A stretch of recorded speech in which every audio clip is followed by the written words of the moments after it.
आइए शुरुआत करते हैं अच्छी श्रृंखला।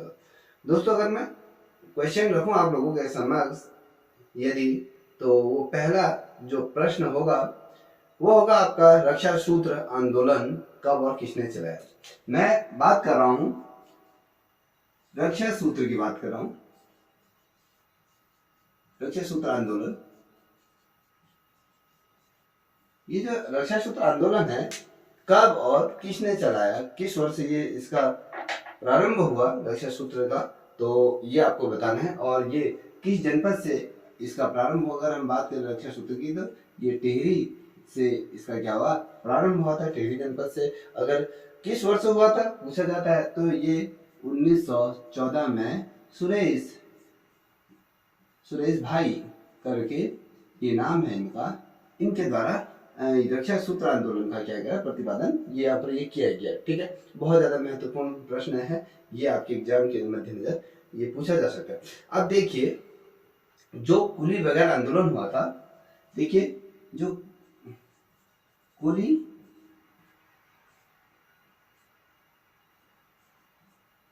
जो आंदोलन हुआ था, कुली वगैरह आंदोलन, ये कब प्रारंभ हुआ था, क्वेश्चन बनता है तो आपको पता होना चाहिए ये किस तिथि से प्रारंभ हुआ, इसकी महत्वता क्या है, तमाम चीजें इसके अंदर पूछी जा रही। देखिए 13 से 14 जनवरी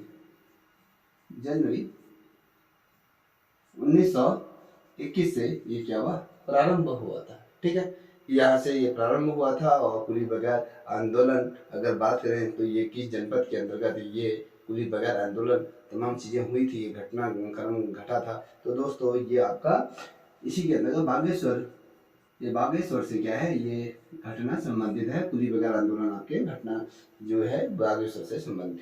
कभी क्वेश्चन क्या पूछा जाता है कि 13 से 14 जनवरी को जो बागेश्वर में कौन सा मेला ये लगता है, तो ये 13 से 14 जनवरी की बात करें, उत्तरायणी ये मेला क्या लगता है आपका बागेश्वर में ये लगता है। 13 से 14 जनवरी के मध्य में ये आपकी क्या लगता है आपका ये कुली बगैर आंदोलन से संबंधित ये क्षेत्र रहा है। और 13 से 14 जनवरी की अगर हम बात करें तो जिस समय ये आंदोलन प्रारंभ हुआ था तो यहाँ पर उत्तरायणी मेला लगता है। और कभी क्वेश्चन इसके अंतर्गत क्या बनता है कि किसने कहा था कि भैया कि जो रक्त विहीन क्रांति का दर्जा किसने दिया था। देखिए किसने कहा था, ये किसने कहा था कि जो कुली बगैर आंदोलन है उसको रक्त विहीन क्रांति का ये नाम किसने दिया था, क्वेश्चन बनता है। तो आपको पता होना चाहिए कि भैया ऐसे कौन से शिक्षक थे जिन्होंने ये कुली बगैर आंदोलन को रक्त विहीन क्रांति का जो नाम दिया था, वो आपके गांधी जी ने ये इसको नाम दिया था। क्योंकि इस समय जब कुली बगैर आंदोलन हो रहा था, जिसमें वो ब्रिटिश हुकूमत के खिलाफ जब जनता एकजुट होना शुरू हो गई थी, जिसके अंतर्गत जिस प्रकार से जनमानस उत्तराखंड के जनमानस को आपको कुलियों से भी बदतर तरीके से यहाँ पर उनको ट्रीट किया जा रहा था, उनकी जो एक मानवता है, मानवता को भी कहीं ना कहीं शर्मसार करने वाली ये घटना है। इनसे बहुत ढेर सारा ऐसा काम कराया जाता है जो एक सामान्य मनुष्य को इस प्रकार से कृत्य नहीं करना चाहिए। तो उसमें इनका मानसिक उत्पीड़न हो रहा था, शारीरिक उत्पीड़न हो रहा था, तमाम चीजें इस समय इस कुली बगैर आंदोलन के अंतर्गत हुआ था। तो इस आंदोलन को रक्तविहीन क्रांति क्यों कहा गया, क्योंकि इस आंदोलन की जब शुरुआत हुई थी, ठीक है, इसकी शुरुआत मैंने आपको बता दिया था कि शुरुआत कब हुई थी कि 13 से 14 जनवरी से 21 को जब इसकी शुरुआत हुई थी, तो यहाँ पर से लेकर जब तक ये समाप्त नहीं हुई तब तक इसमें किसी भी तरीके के हिंसा तमाम चीजें कुछ नहीं हुई, ना किसी की मृत्यु हुई, ना यहाँ पर किसी का खून बहा।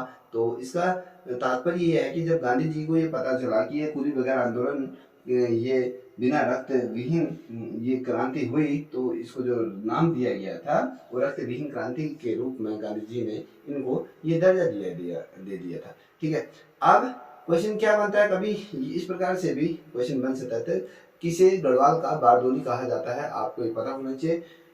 गढ़वाल का बारदोली किसे कहा जाता है, ठीक है, हम गढ़वाल की बात कर रहे हैं। गढ़वाल का बारदोली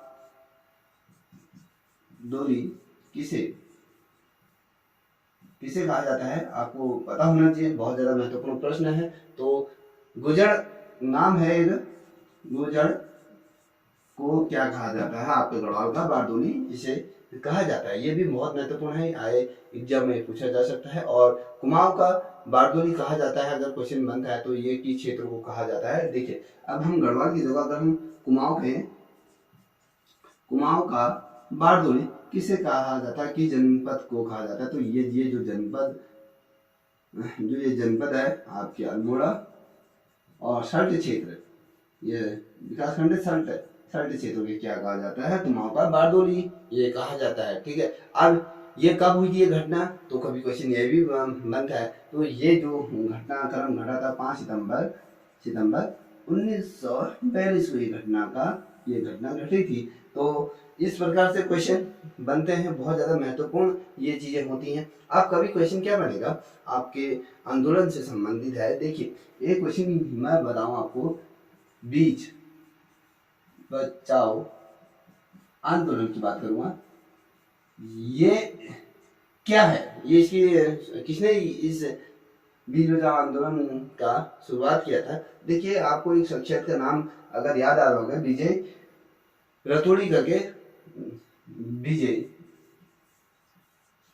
ये विजय जरधारी करके है, जरधारी ये इनका नाम है, जिनके द्वारा बीज बचाओ आंदोलन क्या है, विजय जरधारी इनका ये नाम है, इनके द्वारा इस आंदोलन को कहीं ना कहीं इस मूवमेंट को लाया गया। ठीक है, ये बहुत ज्यादा महत्वपूर्ण प्रश्न है, परीक्षा के माध्यम से अगर देखो तो कहीं ना कहीं इसकी परीक्षा में कहीं ना कहीं वैल्यू बढ़ जाती है। देखिए एक क्वेश्चन और आप लोगों के समक्ष मैं रख रहा हूँ कि गाड़ी सड़क आंदोलन कब हुआ। देखिए गाड़ी सड़क आंदोलन की ये देखिए कई प्रश्न ऐसे महत्वपूर्ण प्रश्न होते हैं। गाड़ी सड़क आंदोलन, देखिए इस आंदोलन को का बिगुल कब फूंक दिया गया था, कभी ये क्वेश्चन बनता है। तो दोस्तों इस आंदोलन का जो बिगुल फूका था 1939 से ये 1940 के मध्य ये आंदोलन क्या हुआ चला था। कहाँ से, देखिए सड़क और गाड़ी और सड़क की अगर बात करें तो इसमें क्या था, देखिए गरुड़ से कर्णप्रयाग की मध्य, गरुड़ टू कर्णप्रयाग की बात करेंगे, कर्णप्रयाग तक ये जो सड़क आंदोलन ये चला। और इसमें लैंसडाउन, साथ ही आपकी अगर मैं बात करूं यहाँ पर क्या था, एक तो कुमाऊं की अगर हम बात करें तो ये गरुड़ से कर्णप्रयाग तक का था, और एक पौड़ी से लैंसडाउन ये डाउन तक ये इस आंदोलन को कहीं ना कहीं पंख लगे और गाड़ी सड़क आंदोलन ये उस समय ये रहा। अब ठीक है, अब ये आंदोलन सड़क के निर्माण के लिए और यातायात को एक मंजिल तक पहुंचाने के लिए मांग थी कि जनता की कि जो गरुड़ से कर्णप्रयाग तक की ये सड़क मार्ग का निर्माण हो, और साथ ही आपके पौड़ी तक लैंसडाउन तक ये तमाम चीजें इसके अंतर्गत हो। अब ये जो प्रश्न है ये कहीं ना कहीं आपके एग्जाम में पूछे जा सकते हैं। ठीक है, अब मैं कुछ क्वेश्चन आप लोगों के समक्ष रखूंगा, ये इतने महत्वपूर्ण है कि ये कहीं दफे ये प्रश्नों का रिवीजन आपके पेपर में होता है, कभी पूछा जाता है कि पहाड़ का गांधी किसे कहा जाता है। देखिए एक तो आपको कुमाऊं का गांधी सुना होगा, और पहाड़ का गांधी किस व्यक्ति को कहा जाता है आपको पता होना चाहिए कि किस व्यक्ति। देखिए आपको जसवंत सिंह बिष्ट ये व्यक्ति हैं जिनको पहाड़ का क्या कहा जाता है, गांधी की संज्ञा इनको दी जाती है। और साथ ही देखिए एक दूसरा जो क्वेश्चन बनता है इसमें कि कुमाऊं का गांधी किसे कहते हैं। एक तो हमने पहाड़ का गांधी की बात करी, एक कुमाऊं का गांधी की बात करेंगे। अब ये कौन है, अब ये व्यक्ति कौन है, देखिए पहाड़ का गांधी की तो हमने आपको बता दिया कि जसवंत सिंह बिष्ट जी हैं, और कुमाऊं का गांधी अगर हम बात करें तो देवकीनंद क्या है, देवकीनंद पांडे हैं। ठीक है, देवकी नंदन पांडे को क्या कहा जाता है, कुमाऊं का गांधी के रूप में भी इसे जाना जाता है। ठीक है, ये बहुत ज्यादा महत्वपूर्ण है। और अब इसी का एक क्वेश्चन क्या बनता है, देखिए हमने तो कुमाऊं का पहाड़ का गांधी के बारे में बात करी जो जसवंत सिंह बिष्ट है, और कुमाऊं की गांधी की बात करी देवकीनंदन पांडे। अब हमने कहा उत्तराखंड का, अब हम उत्तराखंड के उत्तराखंड के गांधी के बारे में बात करेंगे। उत्तराखंड का गांधी किसे माना जाता है, ये आप सभी को इस क्वेश्चन का आंसर पता होगा, ठीक है, इसको बताने की जरूरत नहीं, फिर भी बता दें। इंद्रमणि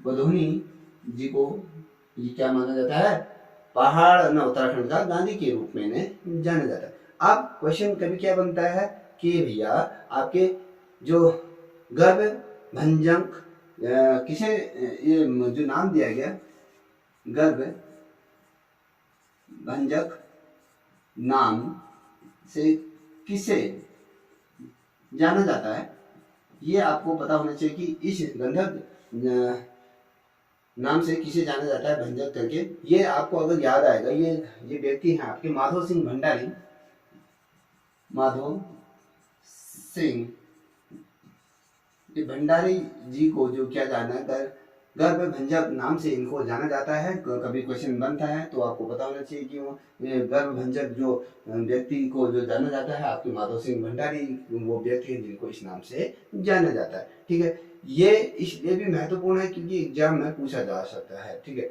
अब देखिए कभी क्वेश्चन क्या बनता है, उत्तराखंड का चाणक्य किसे कहा जाता है। एक तरफ उत्तराखंड के चाणक्य की बात करेंगे, फिर हम दूसरी तरफ आपके कुमाऊं के चाणक्य की बात करें।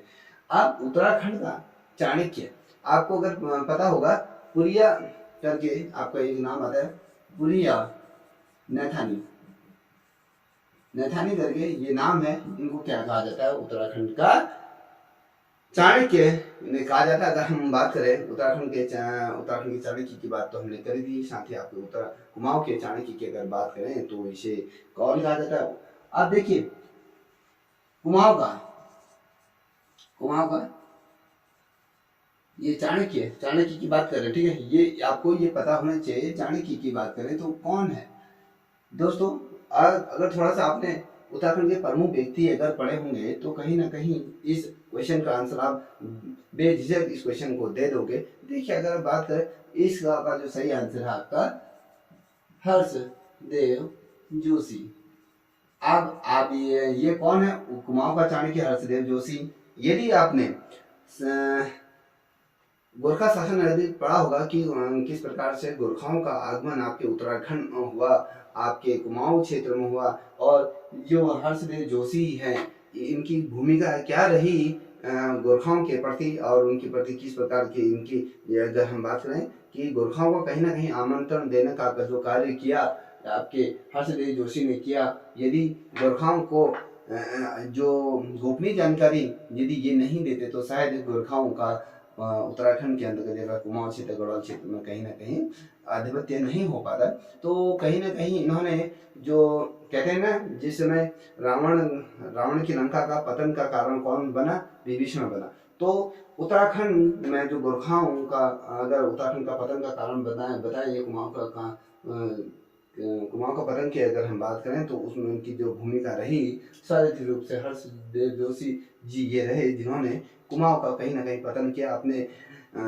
अपने स्वार्थ के लिए इन्होंने जो राजशाही की इच्छा जो प्रबल होती है जनमानस के प्रति, या कहें इनके अंदर कि मैं राज करूं, ये तमाम की चीजें करूं, तो उसकी वजह से इन्होंने क्या करा, गोरखाओं को उत्तराखंड में आमंत्रित किया, जिसकी वजह से इन्होंने जो कुमाऊं के जो राजा उस समय हुआ करते थे उनकी गोपनीय जानकारी, जो उनके सैन्य कमजोरियां, तमाम चीजें हर्षदेव जोशी द्वारा आपके गोरखाओं को बता दिया गया, जिसकी वजह से गोरखाओं ने क्या करा, वो कुमाऊं में अपना आधिपत्य स्थापित कर दिया। अब दूसरी तरफ अगर मैं बात करूं दोस्तों, ये वाला जो प्रश्न है ये भी कहीं दफे क्वेश्चन एग्जाम में पूछा गया है, इसलिए ये भी परीक्षा के मद्देनजर महत्वपूर्ण।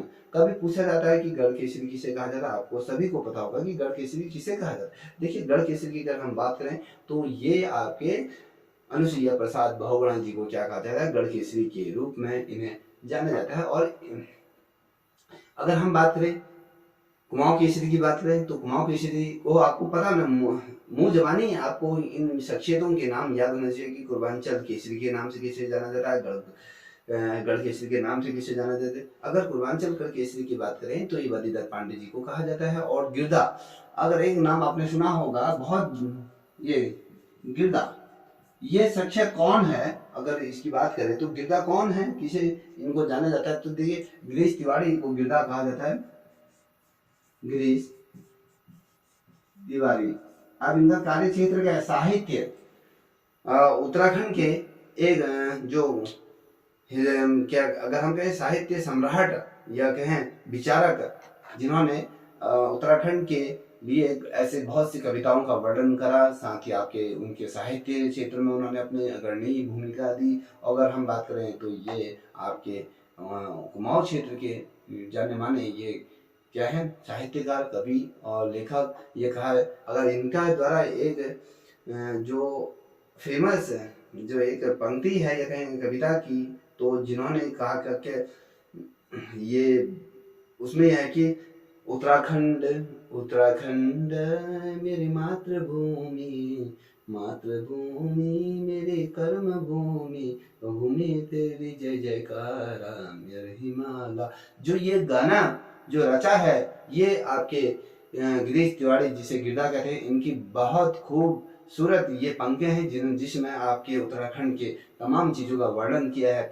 अगर हम इनके सौंदर्य की बात करें, यहाँ आपके पर्यटन स्थलों की बात करें, यहाँ देवभूमि को ये गीत समर्पण, उत्तराखंड को ये गीत समर्पण है। बहुत बेहतरीन ये गाना इनके द्वारा गाया। अब गोदा करके एक है, इनको किस नाम से जाना जाता है, कभी क्वेश्चन पूछा जाता है, तो ये गौरी दत्त पंथ के रूप में इन्हें जाना जाता है। कभी पूछा जाता है कि गढ़वाल का, देखिए यहाँ पर मैं लिख रहा हूँ, गढ़वाल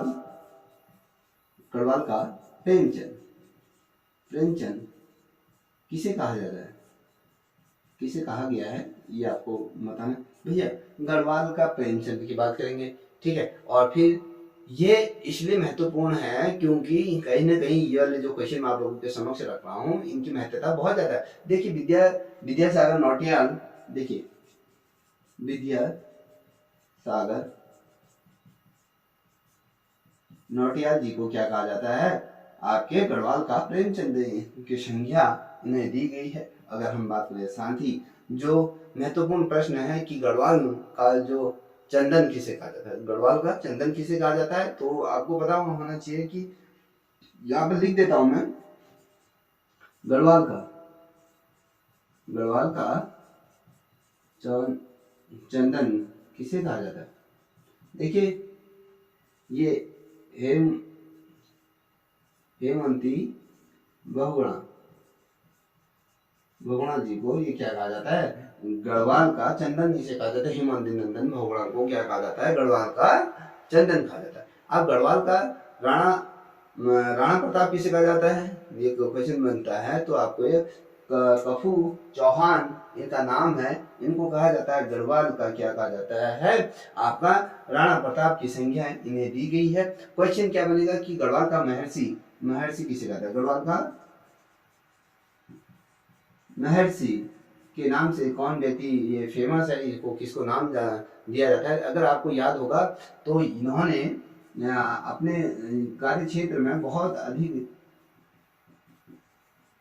ये अगर गढ़वाल का जो महर्षि के रूप में जो संज्ञा दी गई है, आपको तारादत्त गैरोला को दी गई। अब इनका कार्य क्षेत्र की अगर हम बात करें दोस्तों, तो इन्होंने गढ़वाल में जो समाचार पत्र की जो पृष्ठभूमि जो रखी, इनके अगर हम कहें जर्नलिज्म के गॉड ऑफ फादर अगर क्वेश्चन बनता है, तो आपके तारादत्त गैरोला जी को माना जाता है। इन्होंने आप पत्रिकाओं के क्षेत्र में, अगर हम मासिक पत्रिकाओं की बात करें, पाक्षिक समाचार पत्र की बात करें, तमाम चीजों का इनको ये सराहा जाता है। इसलिए गढ़वाल का महर्षि की संख्या इन्हें दी गई है। और गढ़वाल का जो जनरल डायर की संख्या किसी दी गई है? जनरल डायर की।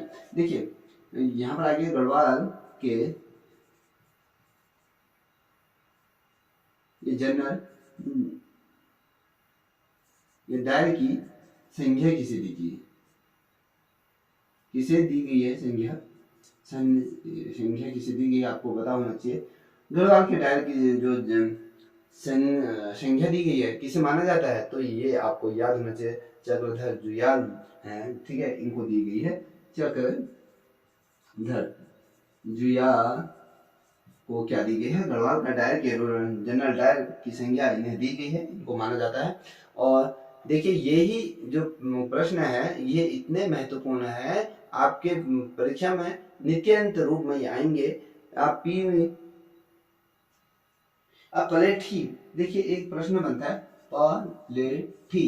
अब पलेठी क्या है? पलेठी घाटी कहाँ है? क्वेश्चन बनता है कि पलेठी घाटी कहाँ पर पड़ता है, तो ये आपके गुलेर, ये गुलेर या गुल्लार करके नाम आता है। तो ये उस जगह पर इनका समासी रूप ये में देखने को मिलता है। और अगर कुछ महत्वपूर्ण प्रश्नों की तरफ अगर हम बढ़ें तो कहीं ना कहीं आपको ये देखने को मिलेगा कि भैया ये चीजें परीक्षा में कब कैसे पूछी जाती है, कि इनकी वैल्यू क्या है। तो ये तमाम चीजें देखिए, एक क्वेश्चन ये है जो लखुडियार है की आकृति किसके समान है, कभी क्वेश्चन बनता है। जो आपके लाखुडियार है जो अल्मोड़ा जनपद के पेटसाल के मध्य में ये स्थापित है। अब लखुडियार की जो अगर मैं बात करूं इसकी आकृति कैसे दिखती है, तो यहाँ पर मैं ये आकृति बनाता हूँ, आप ये देखिएगा। तो ये पहाड़ी है, पहाड़ी के ऊपर से ये शेषनाग के फन की तरह इस प्रकार से ये आपके क्या है, इसकी आकृति नागफनी की तरह है। क्योंकि अगर हम बात करें तो नाग के फन के आकार का ये क्या है आपका, ये जो लखुटियार है, जहाँ पर आपके प्रागैतिहासिक काल के क्या मिलते हैं, चित्र मिलते हैं, शैल चित्र मिलते हैं। इसकी वैल्यू बहुत ज़्यादा है। और अगर हम बात करें, अगर हम थोड़ा सा चंद्रवंश की तरफ बात करें, जो कुछ महत्वपूर्ण प्रश्न है, चंद्रवंश राजा का जो राज्य चिन्ह क्या है, आप सभी को पता होगा कि गाय इनकी क्या है, राज्य चिन्ह। अब एक चीज और, ये क्वेश्चन आपने पढ़ा है या नहीं पढ़ा इसके बारे में मैं कह नहीं सकता हूँ। देखिए, खेत में काम करने वाले या कृषि मजदूरों को क्या कहा जाता था उस समय। देखिए, खेत में जब कोई मजदूर काम करता है या महिला या पुरुष जब काम करते थे तो कृषि मजदूरों को उसमें क्या नाम दिया गया, तो उनको कैनी कैनी करके वो नाम दिया गया था। कैनी शब्द का प्रयोग उसमें इनको कहा जाता था, कैनी शब्द इनके लिए उच्चारित किया गया था।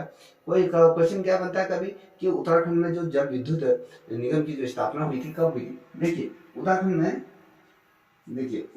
के अंतर्गत जो जल विद्युत निगम की स्थापना की बात कर रहा है, तो आपको पता होना चाहिए इसकी स्थापना 1 अप्रैल, ये इसलिए महत्वपूर्ण है। मैं जो क्वेश्चन आते हैं एग्जाम में वही बता रहा हूँ।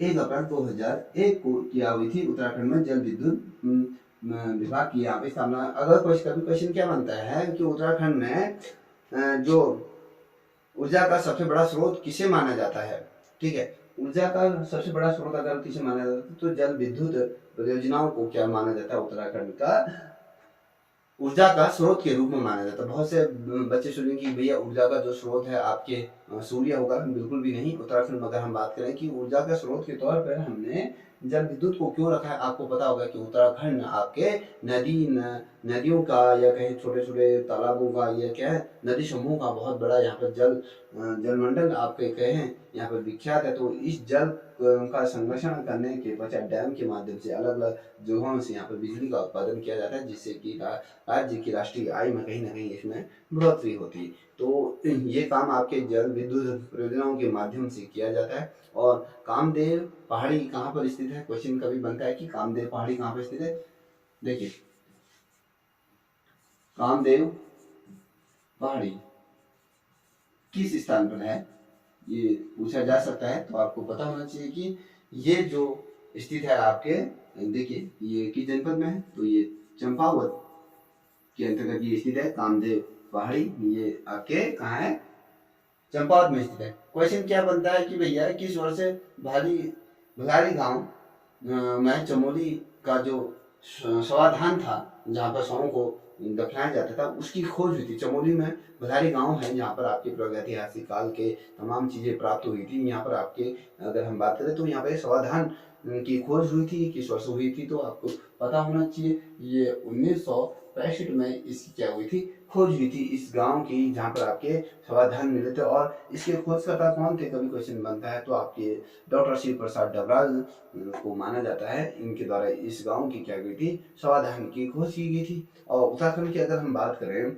जब उत्तराखंड में जब राजाओं का जब शासन होता था तो उत्तराखंड के अंतिम शासक के रूप में किसे माना जाता है? तो आपको पता होना चाहिए कि प्रद्युम्न शाह वो व्यक्ति थे जो 54 आपके इनकी अंतिम ये रूप में इनका शासन था, अंतिम ये सम्राट थे, राजा थे उत्तराखंड के। ठीक है, ये वाला क्वेश्चन आपके बहुत ज्यादा महत्वपूर्ण है, क्योंकि ये इसलिए कह रहा हूँ क्योंकि इससे रिलेटेड क्वेश्चन बहुत दफे एग्जाम में रिपीट हुए हैं, पूछे गए हैं। देखिए किसे दीपचंद्र, देखिए एक क्वेश्चन फिर से मैं आपके समक्ष रखता हूँ कि किसने जो राजा दीपचंद्र के जीवित रहते समय स्वयं को कुमाऊं का राजा घोषित कर दिया गया था? ऐसा कौन सा शख्सियत थी जिस समय जो राजा थे दीपचंद्र थे कुमाऊं क्षेत्र के अंदर, जब वो जीवित थे तो उनके जीवित रहते हैं अपने आप को इन्होंने राजा घोषित कर दिया था? अगर बात करें ये शख्सियत की तो मोहन सिंह रतौला ये थे।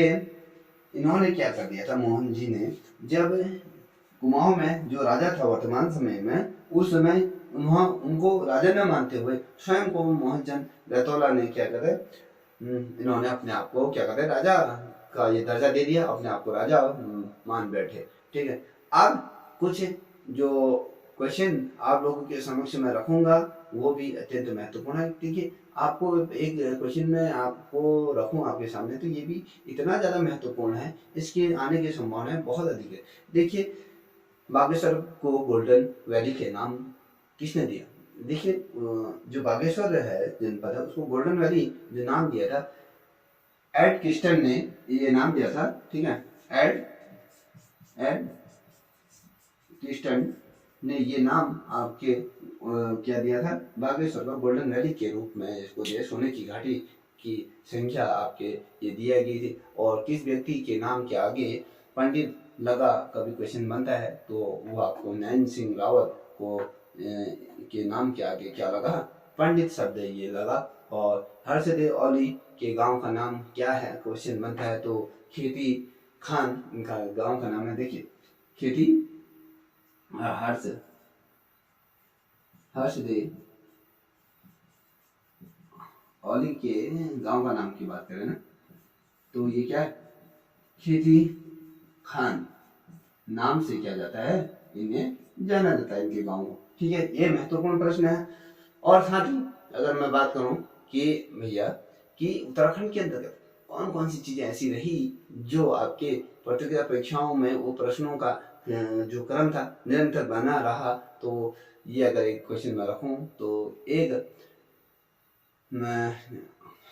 जो होता है सिद्ध बलि का प्रसिद्ध मंदिर किस जगह पर स्थित है? क्वेश्चन बनता है तो ये कोटद्वार पौड़ी के अंतर्गत ये क्या है? आपके सिद्ध बलि का ये मंदिर स्थित है। और साथ ही अगर बात करूं तो नाग देवता का मंदिर किस जनपद के अंतर्गत आता है? क्वेश्चन ये बनता है तो ये सेम मुख ये है ये स्थान का नाम जो टिहरी जनपद के अंतर्गत ये पड़ता है। और देखिए बद्री मंदिर किस पर्वत पर स्थित है? क्वेश्चन बनता है बद्रीनाथ का जो मंदिर है किस पर्वत पर ये स्थित है?